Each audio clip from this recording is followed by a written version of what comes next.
Okay, fellow babies, here I am, Pack Attack, Pachter Factor, Mr. Pachter, at E3 on SIFTD.net. If you're seeing this and E3 was in the same month, then you're a Patreon patron and we appreciate it. If you're seeing this and like summer's almost over, it's because you waited for YouTube and we appreciate your patronage, but you got to follow me on Twitter at Michael Pachter, and you have to follow at Sifted Games, and you have to follow at Dinfire, because he's the guy who puts all the sweat equity into this, and he needs some more coin or he can't keep doing it. Let's get to our E3 special from the show floor. We're between Nintendo and Sony. Nothing going on here at all. I thought we had Death Stranding behind us. It was somewhere. All right. Our first question. Hi, Pac, longtime fan from the Game Trailers days. Did Microsoft just make its last stand at this E3? It added 5 new studios to create new exclusive content for Xbox. When do you think that will start paying dividends? On Xbox One or the next console?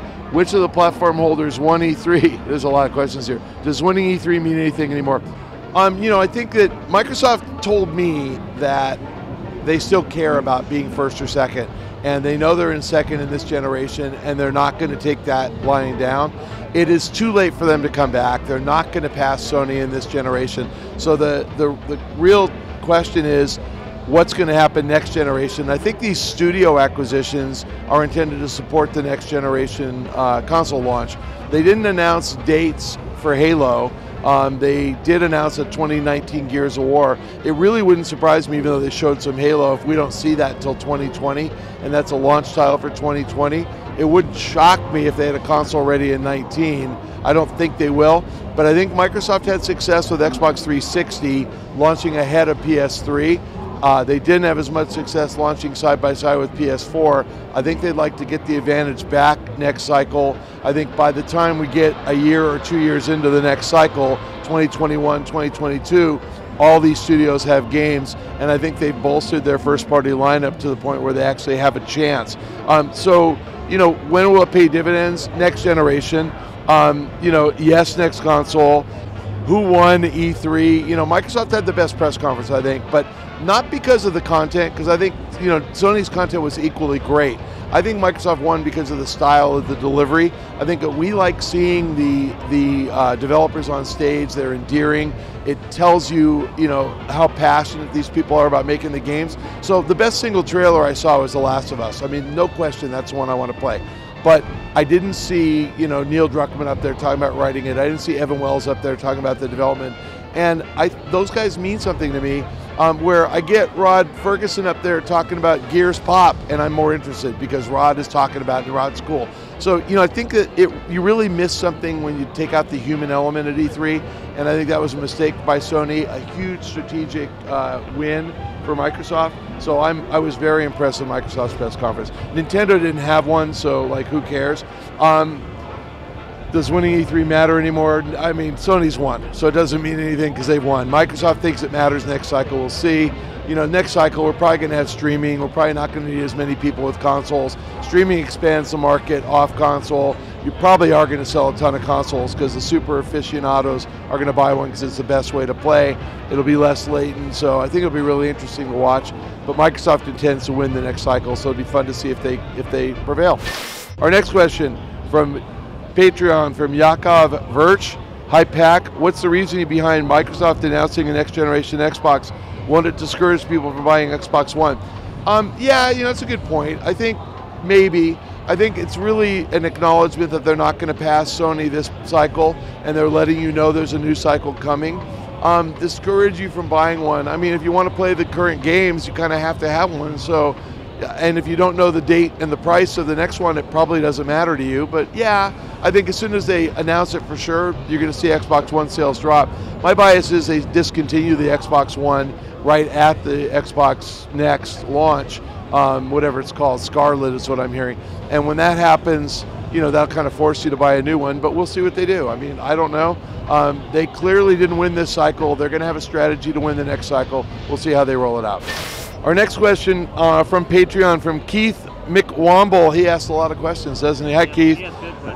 Hey, Pac, having seen all the press conferences, what were your high and low points what appeals to investors more, consistency of delivery like with FIFA and Tomb Raider, or innovation like Fallout 76 has moved to online? The thing that probably is the high point is developers. And I think like my high point was Cornelia Geppert getting up there and talking about Sea of Solitude. And it's a game that I would have just ignored had it just been in a B-roll. But because she got up there and said, this is a personal story, I was depressed, this is kind of how I worked my way out of it, made the game totally interesting. So like, I like the game just because I love her. And I love her because, EA introduced me to her. And I felt that way about Joseph Ferris, with A Way Out a year ago. So I think that's really the highest point, is when you get a developer up there.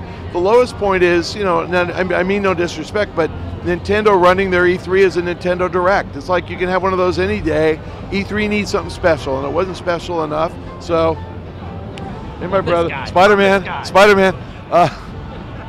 like a Spider-Man can. Buy Spider-Man, Insomniac Games, great game. What do investors care about? Investors care about profits, so they care about big sellers. I don't think investors, think about the delivery of, the E3 presentation, including FIFA. They don't care. They care that FIFA is just going to sell more this year. So EA is not doing that really for investors. They're doing that for fans, getting people excited, talking about different modes, different World Cup events. UEFA matters, Champions League matters. So I think that, just the idea that EA is continuing to build a business is really important. And as far as like, innovation, everybody loves Bethesda. They're not a public company, so investors don't care at all.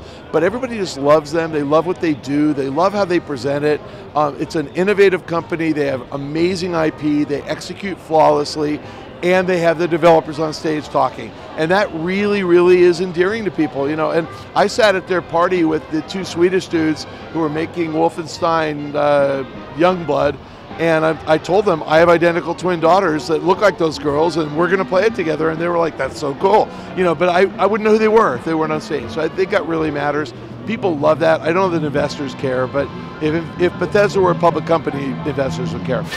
Our last question today comes from Twitter, from @CuriousForge77. Nintendo stock price has done very poorly since E3 started prompting Reggie to defend the company in a Bloomberg interview. What are your impressions of Nintendo's E3, and why do you think investors are bailing?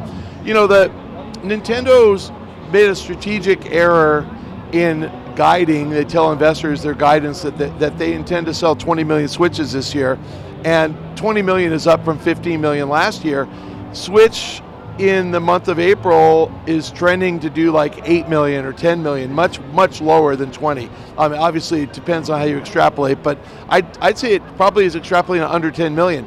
And April could be an anomaly. We could see a rebound in May. We'll find out. We could see a big lift. If they cut price, you're going to see a big lift.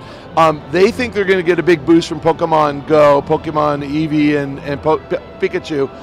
They might. I mean, there's several hundred million people who play Pokemon Go who don't own a Switch. So maybe you get those people to buy a Switch, and maybe that's the secret sauce. But right now, investors started to think, oh my God, they're not going to hit their hardware number, which means they're not going to hit their software number. They're going to miss earnings. Stock's going to go down. So it's dropped about 15% because of that.